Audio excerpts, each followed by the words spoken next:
보아스는 이 룻에게 자기 밭에서 이삭을 주울 수 있도록 배려를 했습니다. 이삭을 줍는다는 것, 이 추수가 끝나거나 그저 그 일이 멈춰졌을 때 그때 남은 것을 줍는 겁니다. 그런데 보아스가 배려를 하기를 곡식 단 사이에서 주울 수 있도록 하라는 겁니다. 제가 어릴 때 기억을 해보면 시골에 살지는 않았지만 이렇게 시골로 소풍 갔을 때 이 논에 이렇게 볕단을 쌓아뒀던 그 모습을 본 기억이 있습니다. 거기서 주우라는 거예요. 수확이 끝난 것이 아니라 한창 수확하고 있는 단이 있는 곳에서 주도록 하라는 겁니다. 그리고 이 보리 수확하는 것에서 일부러 그 단들을 뽑아서 흘려놓으라는 거죠. 그만큼 쉽게 많이 얻을 수 있도록 배려를 하는 그런 모습을 보일 수 있습니다. 원래 규정되어 있던 것보다 더 많은 은혜를 베푸는 그런 모습을 볼 수가 있습니다. 그리고 이 보아스가 자기의 일하는 사람들과 함께 밥을 먹는 그 자리에 이 룻을 초대합니다. 식구라 그러지요. 룻을 이 초대하여서 떡을 먹게 하는데 내 떡 조각을 초에 찍으라, 이런 구절이 있습니다. 이 초, 이 코메치라는 그런 단어인데 이를테면 식초, 발사믹 식초 있죠. 빵 발사믹 식초에 찍어 드시잖아요. 그런 겁니다. 메가 식초라 그러나요? 그 보리 이삭을 발효시켜서 만드는 식초. 우리가 아는 거 그 엿질금, 그죠? 엿기름이죠. 일종의 그런 것에 빵을 찍어 먹는 것을 의미합니다. 그냥 찬 음식이 아니라 구운 곡식들, 나름대로 준비한 그 음식을 함께 나누는 겁니다. 자, 그렇게 식구가 되어져 가는 과정 가운데 있는데 오늘 이 본문 가운데 의미 있는 그런 표현이 나오는 것을 볼 수가 있습니다. 15절 하반절입니다. 룻이 곡식 베는 자 곁에 앉으니 그가 볶은 곡식을 주매 룻이 배불리 먹고 남았더라. 넉넉하게 먹었다는 그 의미가 되는 것이죠. 그 음식이 남았다고 합니다. 자, 이어지는 18절 말씀을 보면 이렇게 되어 있습니다. 그것을 가지고 성읍에 들어가서 시어머니에게 그 주운 것을 보이고 그가 배불리 먹고 남긴 것을 내어 시어머니에게 드리매. 자기만 먹은 것이 아니라 시어머니까지 그 음식을 포장해 온 겁니다. 그런데 이 남은 거 남겨왔다, 그 의미가 아니라 우리 이 룻기를 보면서 나오미가 했던 말이 있죠. 내가 풍족하게 나갔으나 여호와께서 나로 비어서 돌아오게 하셨다. 비어있는 인생, 공허한 인생이었는데 먹고 남았다 그래요. 룻이 먹고 남았고 시어머니가 먹고 남았고 그 비어있던 것이 채워지는 것을 넘어서서 더 남는 그런 은혜와 축복이 이 가정 가운데 임하기 시작하였다. 그것을 보여주고 있는 그런 구절이라고 할 수가 있습니다. 자, 그렇게 시어머니 룻이 도란도란 이야기를 하면서 오늘 어디서 일했니? 누구네 밭에서 일을 했니? 누가 이렇게 많이 얻게 해줬니? 그런 이야기를 나누죠. 그때 이 룻이 보아스의 밭에서 일을 했습니다라고 대답을 합니다. 자, 우리 지난 수요일에 이 룻기 2장에서 이 한 인물이 새롭게 등장할 때 그 인물에 대한 세 가지 설명이 있었다고 말씀을 드렸습니다. 첫 번째가 친족, 두 번째가 유력자, 세 번째가 그 사람의 이름이 보아스였다. 그 중에 첫 번째 친족이라는 말을 잠깐 기억해 두시다고 말씀을 드렸지요. 그때 이 룻기 2장 초반부에 나왔던 그 친족이라는 단어가 오늘 이 20절과 연결되는 구절입니다. 미리 이 복선을 깔아둔 거죠. 이 룻기가 2장이 시작할 때 복선을 깔아두고 그것이 어떻게 이야기가 전개되어져 나가는지 그런 구절을 가지고 있습니다. 자, 오늘 본문 20절입니다. 나오미가 자기 며느리에게 이르되 그가 여호와로부터 복받기를 원하노라. 그가 살아있는 자와 죽은 자에게 은혜 베풀기를 그치지 아니하노다 하고 나오미가 또 그에게 이르되 그 사람은 우리와 가까우니 우리 기업을 물을 자 중에 하나이니라 하니라. 우리와 가까우니 친족. 그런데 그 친족 그냥 친척이 아니라 우리의 기업을 물을 자라, 그렇게 얘기하는 것을 볼 수가 있습니다. 자, 이 기업 물을 자라는 거 좀 우리가 이해하기 쉽지가 않습니다. 이 세번역 성경에는 집안간으로서 우리를 맡아야 할 사람, 그렇게 번역이 되어 있고 이 공동 번역에는 우리를 떠맡아 줄 사람 중에 한 분이라고 표현이 되어 있습니다. 우리를 돌봐준다, 그런 뜻인데 이 번역도 조금 부족합니다. 자, 그렇다면 이 기업 물을 자라는 것이 어떤 의미를 가지고 있느냐, 이 기업이라는 말부터 우리가 이해를 해야 되는데 기업, 뭐 중소기업, 대기업 그 기업이 아닙니다. 이 성경이 말하는 기업이라는 한자는 터 기자를 사용을 합니다. 그러니까 땅이라는 거죠. 유업. 하나님께서 젖과 꿀이 흐르는 땅으로 이스라엘 백성들을 인도하셨고 그 약속의 땅으로 인도하셨죠. 그 땅을 의미하는 겁니다. 그 유업을, 유산을 의미하는 겁니다. 즉 회사, 내가 운영하는, 경영하는 어떤 단체, 그것을 의미하는 것이 아니라 하나님의 약속, 그 약속에 의해서 주어진 땅, 그것을 이 기업이라고 성경은 성경이 말하는 뜻입니다. 자, 그렇다면 이 기업을 무르다 할 때 이 무르다라는 단어가 무엇이냐면 이 가을이라는 단어를 쓰는데 이것도 일종의 이 뭔가를 사는 걸 의미합니다. 그런데 조금 달라요. 이 산다는 표현이 이 카나라는 표현도 또 있는데 이 룻기 4장에 보면 이후에 이제 이 보아스와 그 친족이 서로 네가 기업을 물을래, 저 땅을 살래 막 서로 이야기하는 과정이 나오는데 그때 이 가을이라는 단어와 카나라는 단어가 섞여서 사용이 됩니다. 물론 다른 의미를 가지고 있습니다. 이 카나라는 단어는 진짜 그냥 사는 거예요. 집을 사고 땅을 사고 이 당시로는 노예를 사고 뭔가 대가를 주고 가져오는 행위가 이 카나인데 이 가을이라는 이 무르다라는 것은 다른 의미를 가지고 있습니다. 이 좀 복잡할 수 있는데 이 단어를 이해를 해야 우리가 이 룻기의 말씀을 우리가 잘 알 수가 있습니다. 자, 이 땅, 이 기업, 하나님께서 주신 그 땅은 팔지 못하게 되어 있습니다. 레위기 25장에 보면 하나님께서 너희가 들어가야 될 그 땅, 너희가 그 땅은 영원히 팔면 안 된다, 팔지 못한다, 그렇게 얘기를 하십니다. 그런데 살아가다 보면 가난이 너무도 힘이 들어서 그 땅을 팔아야 할 때가 있습니다.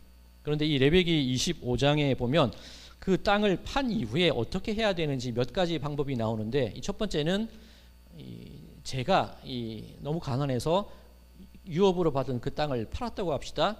그 땅을 팔면 안 돼요. 그러면 제 친척이 그 땅 값을 그 사람에게 주고 그 땅을 물러와야 돼요. 이게 이 가을, 무르다라는 말의 뜻입니다. 첫 번째 의미. 두 번째, 그 땅 어떻게 해야 되냐면 내가 팔았는데 나중에 열심히 일을 해서 돈이 좀 모였다. 그러면 그 땅을 다시 내가 반드시 사와야 됩니다. 혹은 친척도 없고 나에게 돈도 없다. 그러면 50년이 지나게 되면 희년이 되어서 그 팔았던 땅이 다시금 나에게 돌아오게 되는 겁니다. 즉 대신 사주건 내가 열심히 갚던 아니면 시간이 걸리던 간에 하나님께서는 어떻게든 그 유업을 그 사람에게서 벗어나지 못하도록, 그 유업에서 벗어나지 못하도록 규정을 하고 계신 것이 하나님의 은혜입니다. 우리에게 주신 유업이라는 것이 그런 뜻을 가지고 있다는 겁니다. 여기서 이 가을이라는 단어가, 그죠, 내가 팔았던 것을 다른 사람이 돈을 주고 물려와서 다시금 찾아오는 그 상태, 사는 건 사는 건데 대신 주고 사오는 것을 이 가을이라고 합니다. 이 가을에서부터 고엘이라는 제도가 나오게 되었는데 이 고엘이 뭐냐면 크게 이 5가지로 설명할 수 있습니다. 첫 번째, 그죠, 제가 땅을 팔면 안 되는데 땅을 팔았습니다. 내 친척이 그 땅을 대신 사주는 게 고엘입니다. 자, 두 번째, 땅도 없고 더 이상 팔 게 없으면 내가 혹은 가족이 종으로 팔려갈 경우가 생깁니다. 그럴 때 팔려간 그 종을 내 친척이, 친지가 돈을 주고 다시 사와야 됩니다. 세 번째, 내가 혹은 제 친척이 억울하게 죽임을 당했다고 가정을 했을 때 그 억울한 한을 내가 복수를 해서 풀어줘야 됩니다. 그 사람의 억울함과 그 사람의 한을 풀어주는 것, 그것을 이 고일이라고 합니다. 네 번째, 내가 누군가에게 손해를 끼쳤을 경우에 저는 그것을 갚을 능력이 없습니다. 그러면 제 친지, 가까운 친지가 제가 끼친 그 손해를 갚아줘야 됩니다. 다섯 번째, 제가 자식 없이 죽게 되었을 때 제 형제 혹은 가까운 친족이 제 그 아내와 결혼을 해서 자식을 낳게 해야 됩니다. 그런데 그 자식은, 그 자녀는 그 친족의 아이가 아니라 죽은 그 사람의 호적에 올라오게 되는 겁니다. 이것이 고엘이라는 것이고 오늘 성경의 가을, 무르다라는 말에 그런 의미를 가지고 있는 겁니다. 자, 어떠신가요? 이 제도, 좋은 제도 같으시죠? 그죠? 제가 땅을 팔거나 팔려가도 어떻게든 되사주니까 그 기업이 유지가 되고 그 삶이 유지가 되니까 좋은 제도입니다. 나한테는 좋은 제도이지만 그것을 사줘야 하는 사람한테는 안 좋은 걸 수 있어요. 그죠? 내가 기껏 일을 해서 번 돈으로 저 사람 집을 사줘야 돼요. 그 빚을 대신 갚아줘야 돼요. 내가 그 아이를 낳아서 내가 애써서 키우고 정성스럽게 양육했는데 호적이 내 이름으로 들어오는 게 아니라 죽은 그 사람이 호적으로 가는 거예요. 이게 좀 속된 말로 죄송한 표현입니다. 이거 미친 짓 아닙니까? 어떻게 내가 그 모든 노력을 저 사람에게, 그 자손에게, 그 사람에게 다 해주는 겁니까? 그리고 나라는 존재는 완전히 사라져 버리는 거예요. 내 노력도 없어지고 내 수고도 없어지고 그 호적에서 제 이름도 없어지는 거예요. 그 사람의 이름만 남아있게 되는 겁니다. 이것이 기업을 무르다, 가을, 고엘이라는 말의 뜻입니다.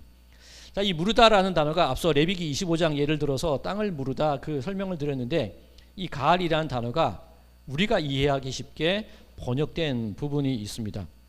그것을 읽어드리겠습니다. 레위기 25장 47절과 48절입니다. 만일 너와 함께 있는 거류민이나 동거인은 부유하게 되고 그와 함께 있는 네 형제는 가난하게 되므로 그가 너와 함께 있는 거류민이나 동거인 또는 거류민의 가족의 후손에게 팔리면, 아까 그죠? 내가 가난해서 내가 팔릴 경우죠. 이제 이 가을이라는 단어가 나옵니다. 그가 팔린 후에 그에게는 속량받을 권리가 있나니 그의 형제 중 하나가 그를 속량하거나. 룻기나 레위기 25장 그 23절 앞쪽에는 무르다라고 표현된 것이 지금 48절에는 속량이라는 단어로 번역이 되어 있습니다. 자, 이것을 우리가 이해하기 더욱더 쉽게 번역된 것이 있는데 욥기 19장 25절입니다. 여기도 가을이라는 똑같은 단어가 쓰입니다. 욥기 19장 25절 제가 읽겠습니다. 내가 알기에는 나의 대속자가 살아계시니 마침내 그가 땅 위에서 서실 것이라. 대속자. 즉 오늘 본문의 기업 무르다 할 때 이 무르다는 그 단어는 속량한다, 대속한다라는 의미를 가지고 있습니다. 자, 그렇다면 이 룻기라는 책, 배우자를 잘 만나서 인생 역전한 이야기다, 그 얘기가 전혀 아니라는 거죠. 보아스와 룻의 관계 어떤 관계였습니까? 오늘까지 살펴봤던 룻기의 내용들을 보면 그죠, 그 사람들의 마음 가운데 길들여진 온유함과 겸손함, 그리고 그 삶을 대하는 태도와 자세들, 그리고 아픔을 당한 사람들을 내 아픔과 같이 함께 공감해주고 함께 위로해주고, 그런 존재들이 이 보아스와 룻입니다. 그리고 그 존재들이 더 나아가서 이후에 속량하게 되고 구속하게 되는 그 삶의 자리에까지 나가게 됩니다. 누구의 얘기냐면 바로 예수 그리스도의 이야기를 하고 있는 겁니다.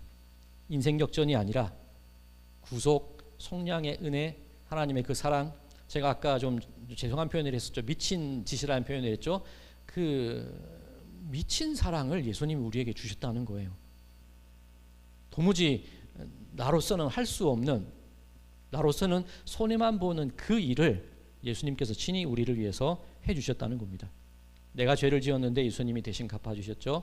내가 상처받았는데 예수님께서 대신 그 상처를 감당하시고 대신 그 모든 것을 싸매주시는 겁니다. 내가 여전히 이 죄악 가운데 죽어 있는데 당신의 피와 당신의 목숨을 들여서 나를 사주시는 거예요. 예수님의 그 은혜, 그 애틋하도록 미친 그 사랑을 우리들에게 베풀어 주셨고, 나라는 존재가 그 사랑과 그 한없는 은혜, 구속, 속량으로 말미암아 지금 이렇게 살아갈 수 있다는 것, 그것을 룻기는 설명하고 있습니다.